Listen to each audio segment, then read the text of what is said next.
finite and non-finite verb. Finite verb সেই ভার্বটা যার একটা সাবজেক্ট আছে আর টেন্স বা সাবজেক্ট অনুযায়ী সে নিজেকে বদলিয়ে নেয়। যেমন দেখো, আমি এখানে এক্সাম্পলের মাধ্যমে বোঝাচ্ছি।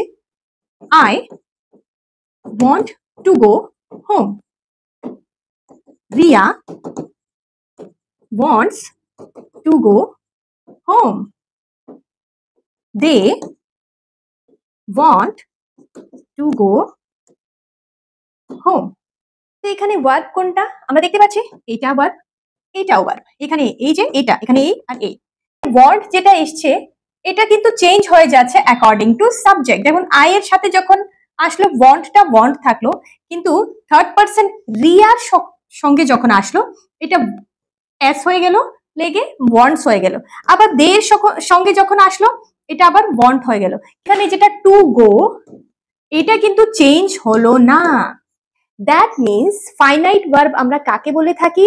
যেই ভার্বটার সাবজেক্ট আছে আর সাবজেক্টটার টেন্স অনুযায়ী সে চেঞ্জ হয়ে যায়। আর নন ফাইনাইট ভার্ব এটার কোনো সাবজেক্টে থাকে না, পার্সনও থাকে না, নাম্বারও থাকে না, আর সে নিজেকে বদলায়ও না। ঠিক এইটার মতো। বুঝতে পেরেছো এবার?